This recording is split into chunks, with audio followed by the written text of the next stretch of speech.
Pues muy buenas tardes, queridos socios, queridos amigos, queridos compañeros, queridos invitados, todas aquellas personas que venís por primera vez, pues bienvenidos a vuestra casa y espero que la jornada de hoy, que es un tema yo creo que súper novedoso y muy apasionante, que de alguna manera va a condicionar el futuro de nuestra vida, ¿no?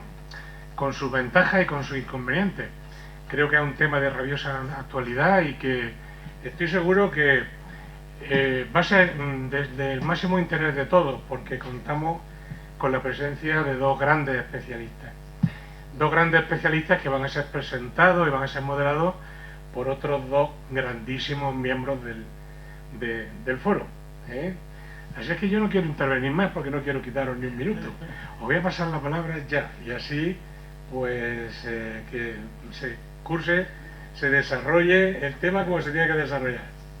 Muy bien. ¿Se oye? Sí, perfecto. Gracias, Alfonso. Gracias, presidente.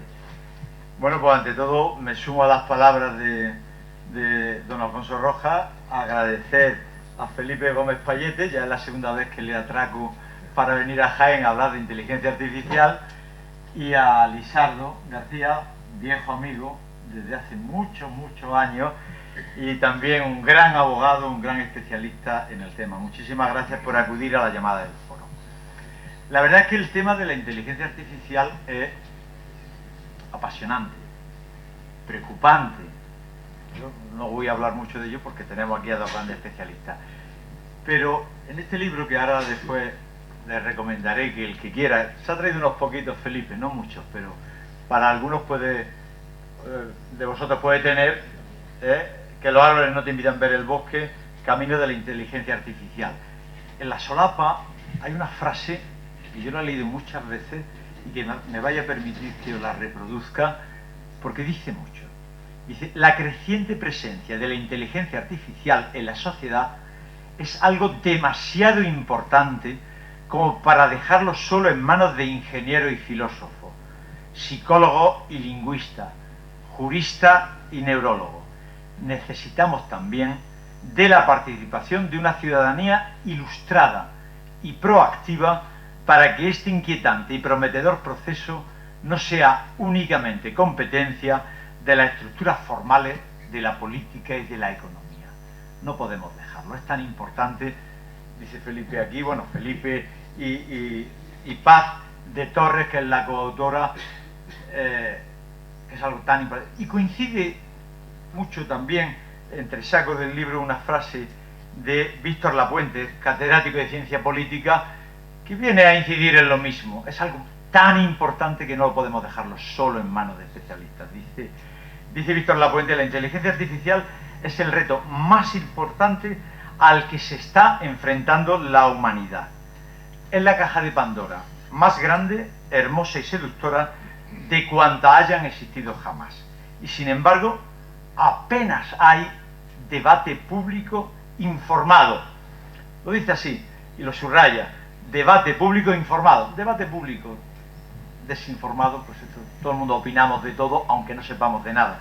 Los tertulianos de las radios y de las televisiones son el más claro ejemplo.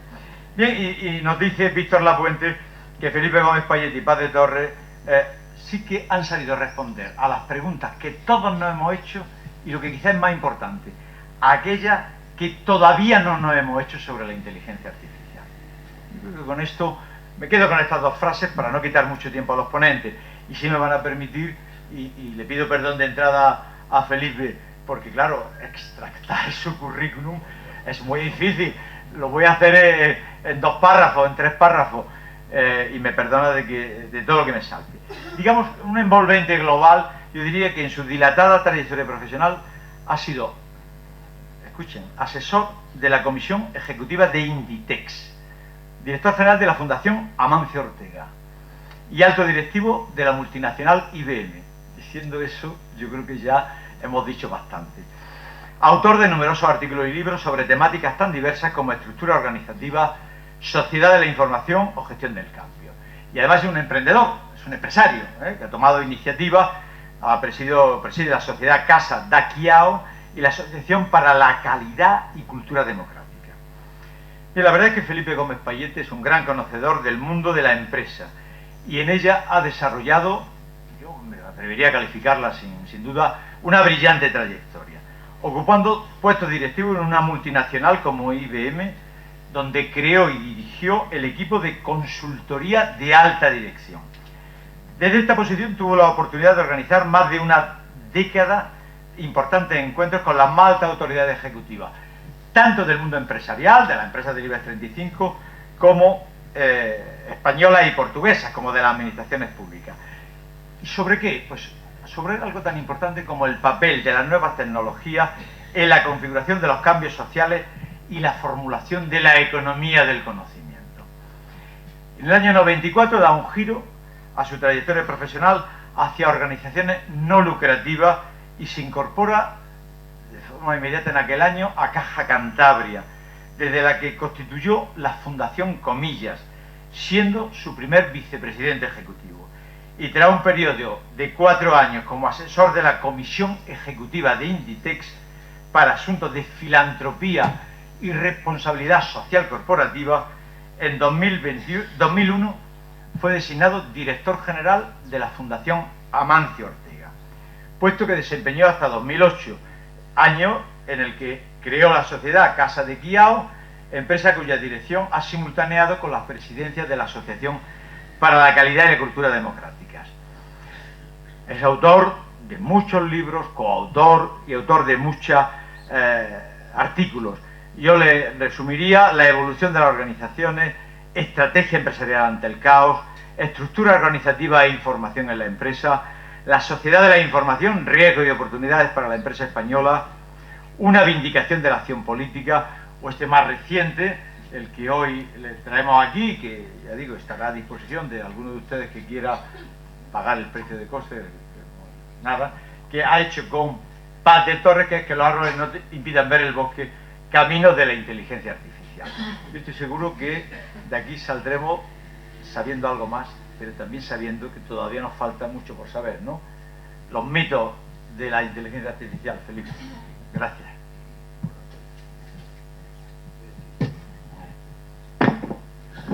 Muchas gracias, presidente. Muchas gracias, Antonio. Te has pasado 7 pueblos. Muchas gracias a todos ustedes por su tiempo y por el interés que demuestran en este asunto al estar aquí. Y es la segunda vez, como ha dicho antes Antonio, que estoy en Jaén. He pasado 60 años de mi vida sin aparecer por Jaén y en 3 meses estoy 2 veces. ¿El micrófono funciona? A ver, que me lo acerque más. Vale. Le decía que he estado 60 años sin venir por Jaén y en 2 o 3 meses he estado 2 veces. Esta es la segunda. Veo alguna cara de repetidores aquí, entonces se van a aburrir un rato, porque en 3 meses han cambiado mucho las cosas, pero la esencia del mensaje del que somos portadores, los de la Asociación por la Calidad y Cultura Democráticas, la esencia del mensaje es la misma, ¿no? Por lo tanto, yo pido disculpas a los repetidores y vamos al lío. Mito o cliché o leyenda urbana, llámenlo como quieran.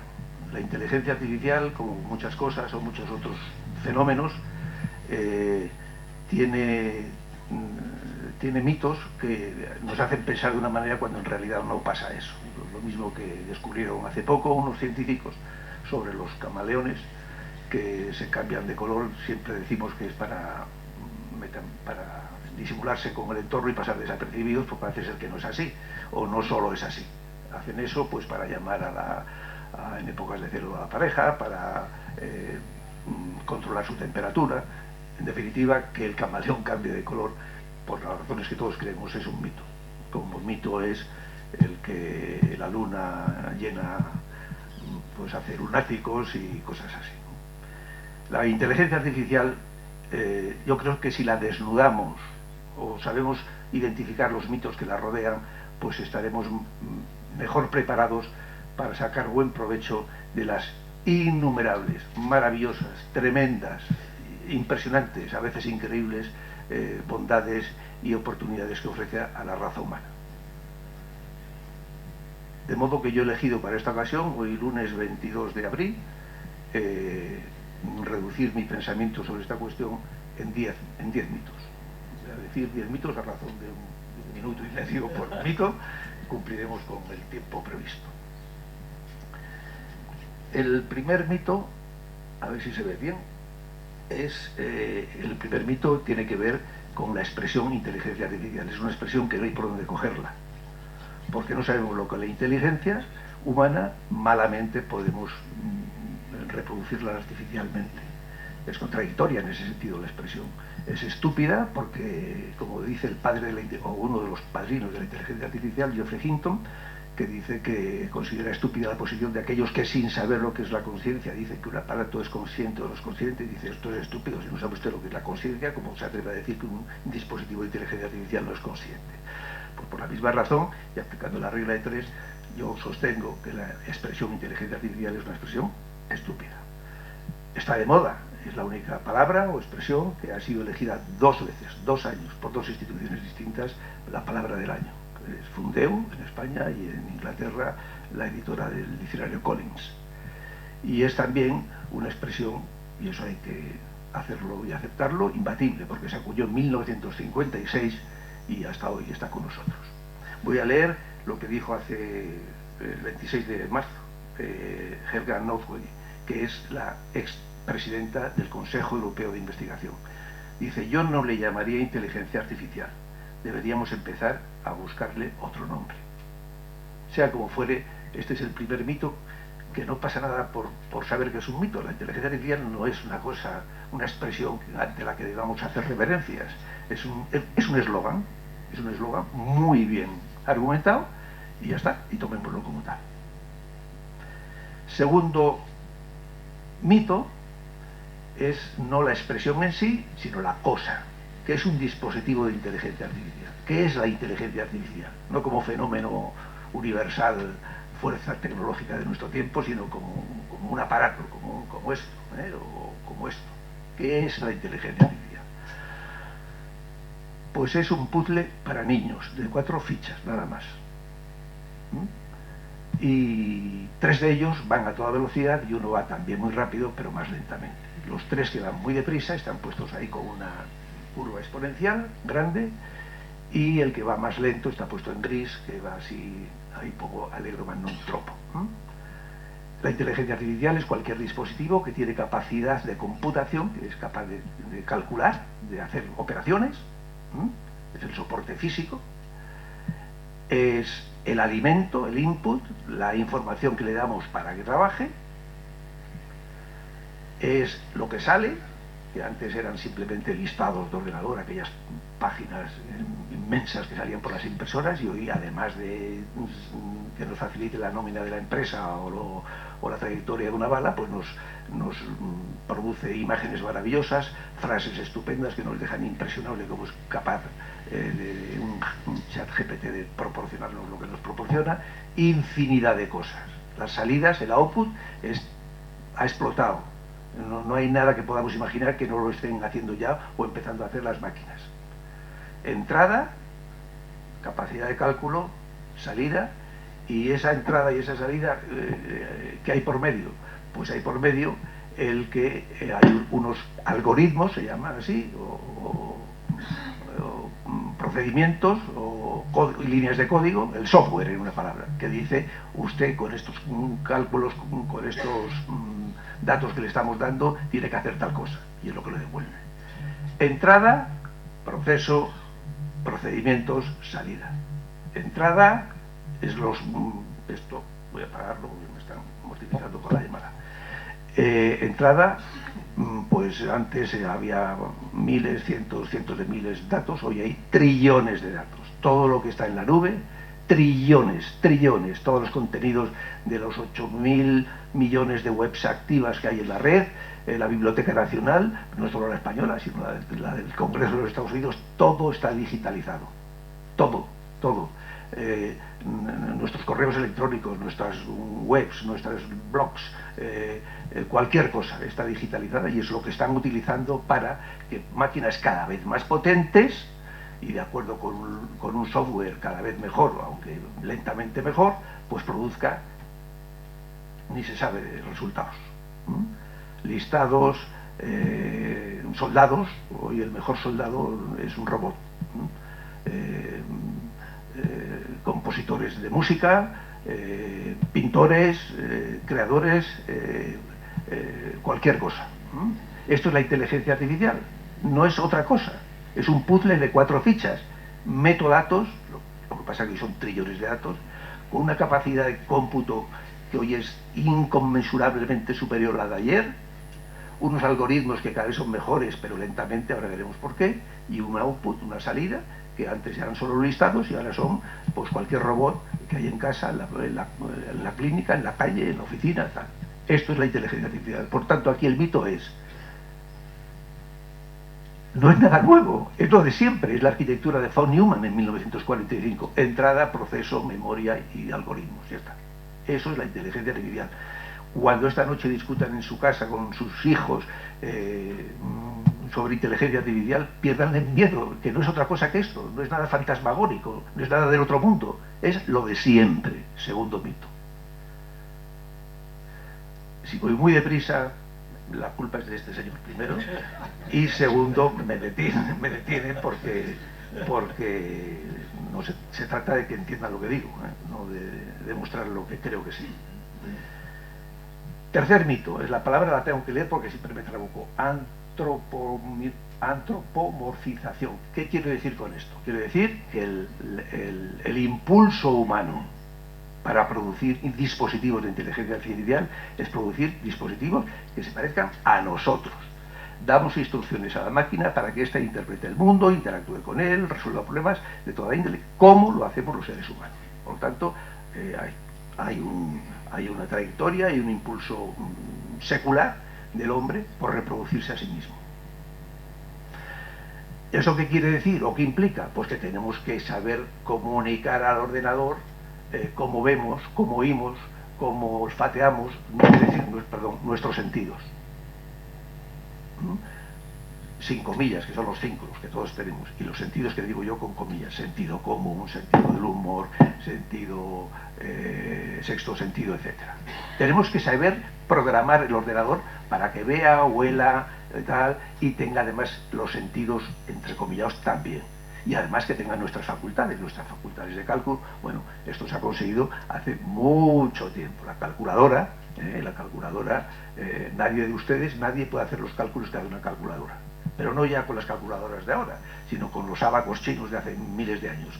Son mucho más rápidos que nosotros calculando. Tenemos que saber decir al ordenador cómo calcular, y eso está conseguido. Tenemos que saber programar el ordenador, el dispositivo de inteligencia artificial, para que maneje el lenguaje como nosotros. Y aquí, amigos míos, se va muy lentamente, porque el lenguaje tiene dobles sentidos, tiene 1000 implicaciones que no sabemos cómo de verdad, al fondo, hacer que la máquina maneje el lenguaje igual que nosotros. Pero aquí hay que decir una cosa, y es que hasta ahora la tecnología nos ha servido para comunicarnos. Los seres humanos nos comunicamos con el lenguaje, y hasta ahora hemos utilizado el teléfono, el fax, el teletipo, el internet, todas esas cosas. Pues bien, a partir de hace nada, la tecnología no solo nos sirve para comunicarnos, sino que además se ha colado en nuestra conversación. Es un conversante más, porque tú hablas con el ChatGPT. Entonces la tecnología no solo es algo que te permite comunicarte con los demás, sino que además se ha convertido en interlocutor nuestro, para bien y para mal, como veremos después.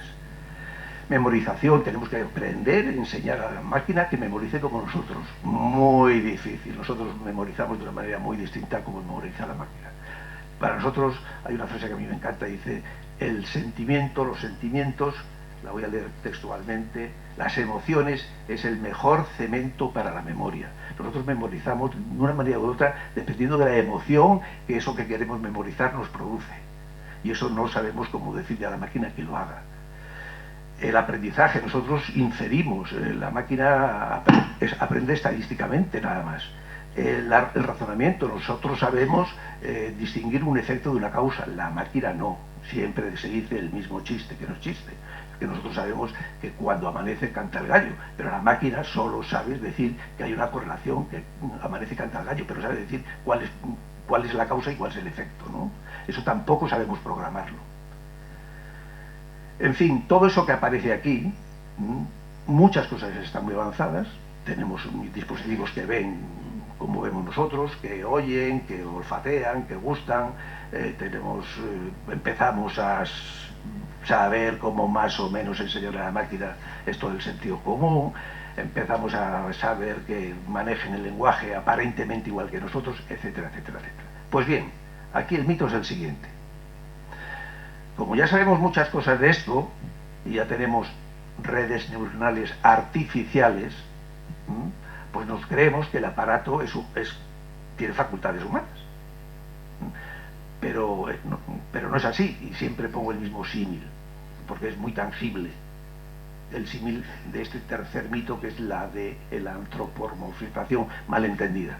Si yo tengo un dispositivo de inteligencia artificial con un simulador del aparato digestivo de un ser humano, yo le meto como input los ingredientes de un filete de ternera de Ávila y me devuelve como output el producto, lo que queda de esa digestión después de haberse comido ese filete, porque tengo un simulador que simula el aparato digestivo de una persona. Tengo otro dispositivo de inteligencia artificial que es el ChatGPT. Le meto un prompt, una pregunta, le pregunto algo y me responde con una frase maravillosa. Y entonces decimos que el ChatGPT, como digo ahí, razona, dialoga, aprende, memoriza como nosotros. Mentira. A nadie en su santo juicio se le puede ocurrir que el simulador digestivo se come el filete. No se come el filete. Le damos los datos, los procesa y los calcula. Pues lo mismo. Un ChatGPT no tiene esas facultades, bajo ningún concepto. Bajo ningún concepto. Y por lo tanto tenemos que estar muy listos para que no nos cuelan el gol de decir que estos instrumentos operan como la mente humana, que no es así, porque un artefacto es un artefacto. Cuarto mito. Bueno, este es uno de mis preferidos, el de la neutralidad. Se dice que la tecnología es neutral, porque la bomba atómica la puedes utilizar para Hiroshima o Nagasaki o para la medicina, cierto. Y las cerillas, un experto en comunicación política que en cuanto oyó este discurso hizo el anagrama de inteligencia artificial con cerillas. La cerilla la puedes utilizar para el cumpleaños de tu nieto, para encender una vela o para prender fuego al monte. Por lo tanto decimos, la tecnología es neutral, depende del uso que hagas de ella. Sí y no. Porque una cosa es el producto tecnológico sobre el que está puesto la lupa, después nos hablarán de la regulación, y otra cosa es el proceso por el cual se crea un producto tecnológico, que va desde el laboratorio hasta la comercialización. Y esa cadena de producción tecnológica no es neutral, responde a los intereses económicos y políticos de quien está poniendo el dinero o está impulsando la creación de un nuevo producto. Por tanto, la tecnología como producto, claro que es neutral, la cerilla, en la tarta de cumpleaños o el bosque. Pero como proceso, las cosas se crean al calor de un interés político y económico. Por lo tanto, no nos digan que la tecnología, cuando nos dicen, lo voy a decir en tono positivo, cuando nos dicen que la tecnología es neutral, nos están diciendo la mitad de la verdad. La otra mitad se la calla. Es que el proceso tecnológico responde a necesidades y a intereses políticos y económicos. Quinto mito. Ya voy por el Ecuador. Poder, progreso, trabajo. Voy a leerlo, he traído porque es de ayer. Un perfil de Daron Acemoglu. Daron Acemoglu se hizo muy famoso hace unos años con su libro ¿Por qué fracasan los países?, ¿no? Y hace 2 o 3 meses apareció en castellano, en español, su libro que se llama Proceso, Poder y Progreso. Poder y Progreso. Y aquí he subrayado para leerlo aquí ahora para ustedes lo siguiente. La innovación tecnológica en sí misma no es un acicate para la prosperidad. Hoy vivimos mejor que nuestros ancestros, pero no es gracias a los sucesivos inventos tecnológicos, sino porque la sociedad civil desafió las opciones adoptadas por las élites y se generó prosperidad al distribuir y hacer participativas esas tecnologías. Y eso es lo que tenemos que conseguir con la inteligencia artificial. Y por eso nuestro empeño Padre Torres y yo no nos cansamos de repetir allá donde nos llaman, que lo que hay que es fortalecer la sociedad civil, al ciudadano de a pie, para que tenga criterio y sepa exigir que la tecnología, en particular la inteligencia artificial, se desarrolle, claro que sí, pero al servicio de los intereses humanos, no solo y exclusivamente al servicio de los intereses económicos o políticos que la animan. Este papelito de ayer, el domingo 21 de abril, acaba con esta frase que también tengo aquí subrayada para leer. Su tesis, la tesis de Acemoglu, en este libro, es que la automatización no tiene nada de malo, por supuesto, que lleva produciéndose desde mediados del siglo XVIII y que por supuesto continuará, pero que debe dirigir sus competencias hacia la mejora de la vida humana.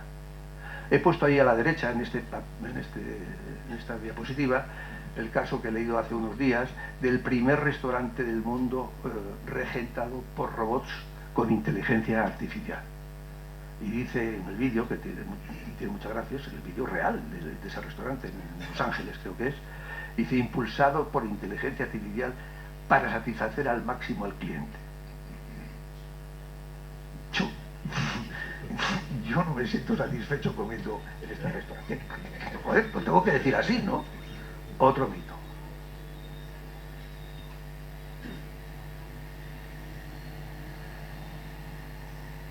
El mito del ángel o el demonio.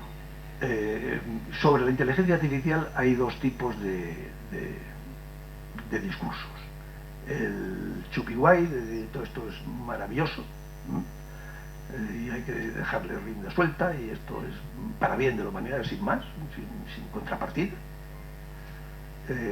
Posiblemente la medicina, no sé cuántos de ustedes aquí pertenecerán a ese sector, sea uno de los sectores de actividad humana que más y mejor se están beneficiando de los progresos en la inteligencia artificial. Y cito por excelencia el caso maravilloso de cómo es capaz un instrumento, un dispositivo de inteligencia artificial, identificar posibles tumores en imágenes, porque tiene una capacidad de descubrir patrones en las imágenes muy superior a la que tiene la vista humana.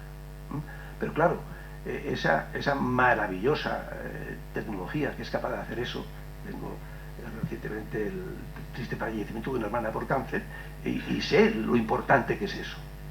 Pero claro, es que esa misma tecnología se utiliza para vigilarnos por la calle, porque copian nuestra cara. Y aquí en España no está muy extendido, pero hay sociedades como la China en donde no te mueves sin saber el Estado, por dónde has ido, en qué momento y con quién. Por tanto, todo es para bien y para mal, luces y sombras.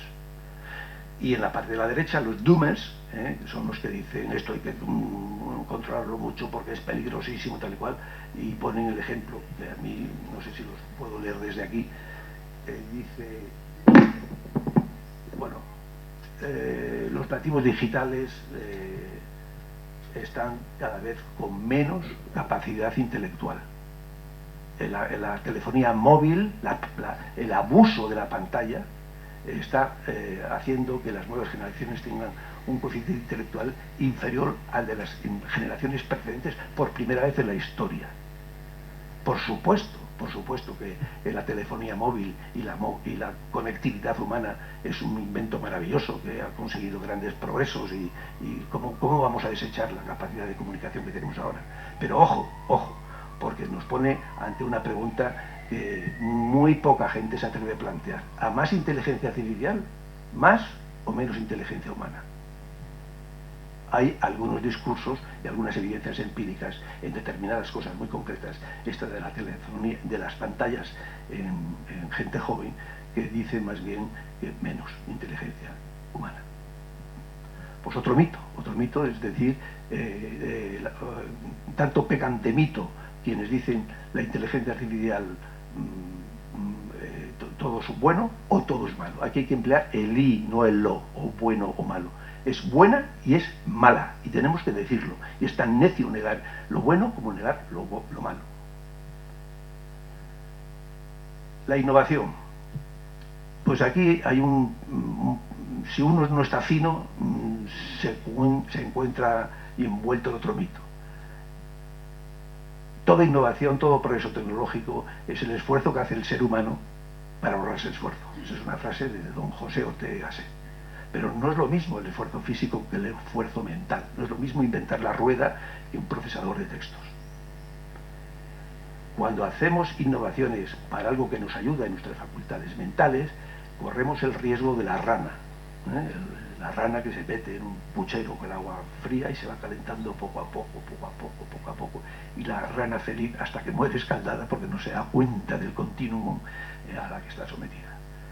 El procesador de texto, pues claro, es muy amable porque te corrige, tú puedes consultar, y dice, oye, que he puesto muchas veces tal palabra, mismo otra, y te da otra, perfecto.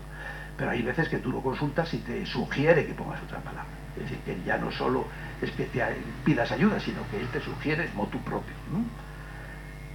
Cuando no, decide además. ¿Cuántos de ustedes no han pulsado algo y el procesador de turno te dice que...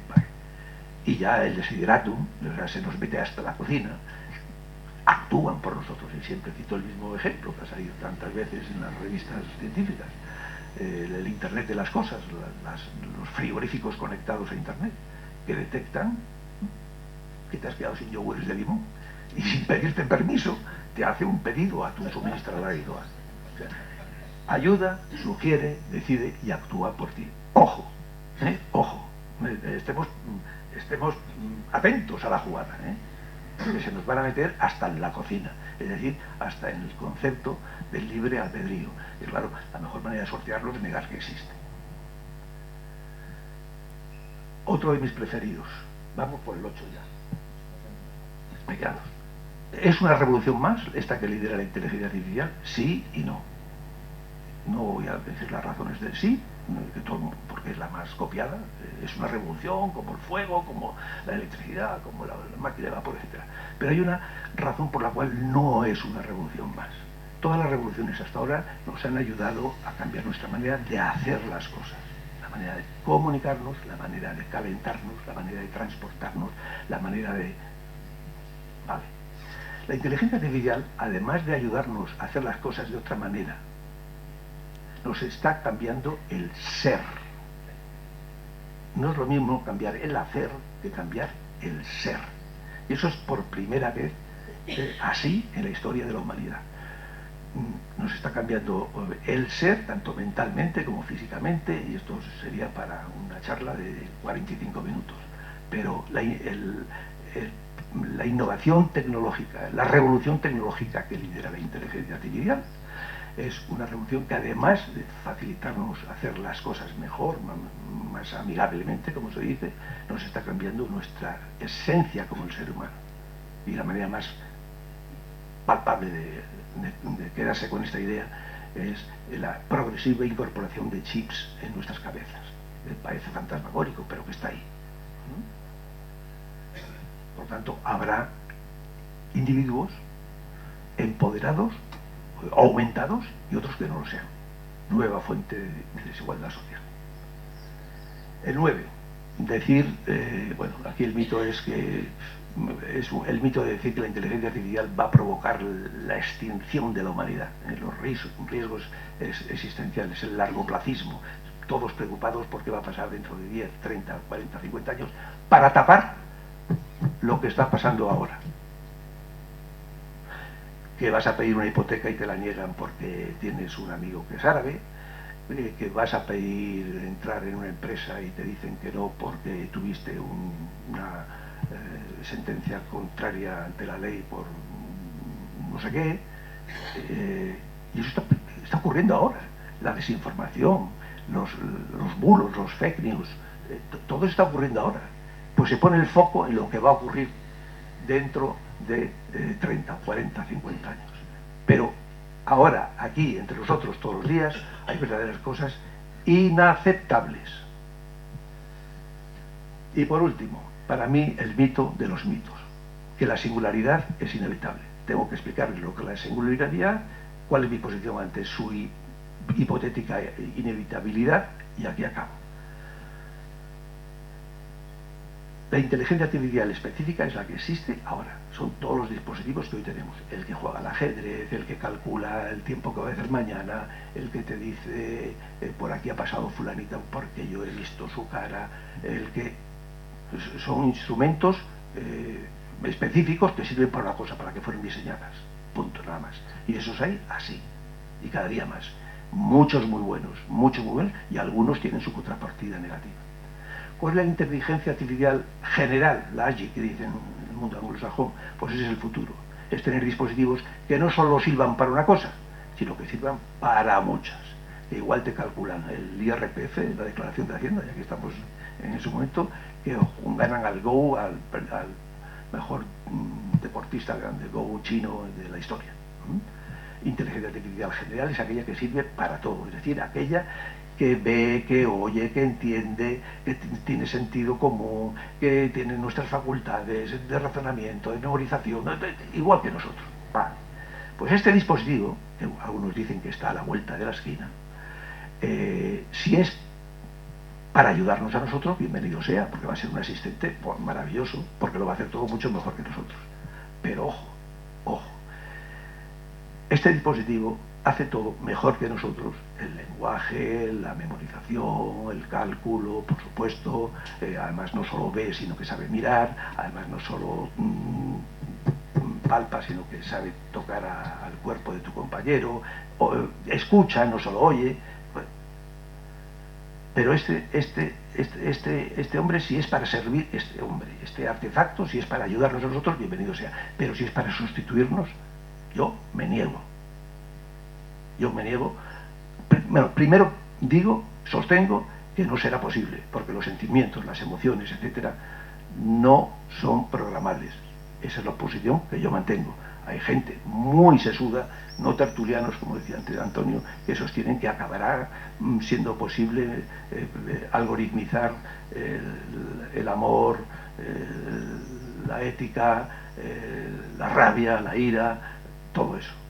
Yo lo dudo mucho.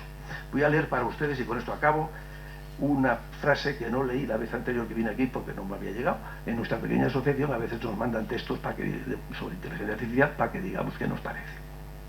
Y hace unos meses, después de estar aquí, nos llegó un texto de un señor que está publicando un libro sobre inteligencia artificial y nos pedía nuestra opinión sobre un par de capítulos. Y he extractado una frase de uno de esos capítulos, para que vean, para que se den cuenta de lo que significa intentar meter en la inteligencia artificial emociones, sentimientos y todo eso. Dice este señor lo siguiente: no obstante, hay un aspecto muy importante en el que la inteligencia artificial supera el razonamiento humano. Siempre hemos sabido que las emociones y los sentimientos pueden nublar nuestro razonamiento. Las emociones hacen que no prestemos la misma atención a todos los datos disponibles, y eso nos lleva a menudo a conclusiones erróneas. Las emociones y los sentimientos enturbian nuestro razonamiento, y eso puede hacer que el razonamiento artificial sea más fiable. La inteligencia artificial ni tiene emociones ni parece que las necesite. Este tema es fundamental al juzgar la inteligencia artificial. Muchos la menosprecian porque carece de emociones, cuando esa puede ser una considerable ventaja a su favor. Yo cuando leí esto me tomé un pino. O sea, no daba crédito a lo que acababa de leer. Entre otras cosas, porque este párrafo, bueno, era más largo, lo he extractado, está lleno de emoción. Entonces, ¿de qué me está hablando este señor? Por otra parte, una dignísima persona y un gran profesional. Con esto acabo. Si vamos por este derrotero, acabaremos construyendo artefactos, entes robóticos humanizados, con sentidos, facultades, emociones, sentimientos, conciencia, todo. Serán entes artefactos robóticos humanizados, que convivirán en la Tierra con los seres humanos que nos habremos robotizado de tanto crearlos, ¿no? Pues si esto es así, pues nada, pongamos manos a la masa, regulemos esto, porque el panorama a mí me deja incómodo. Hay gente que dice que esto es inevitable, que vamos a crear algo posterior a nosotros, que nos va a mirar a nosotros como nosotros miramos ahora al Cromañón. Esto es lo que se llama singularidad inevitable, que yo no suscribo. Nada más. Muchas gracias.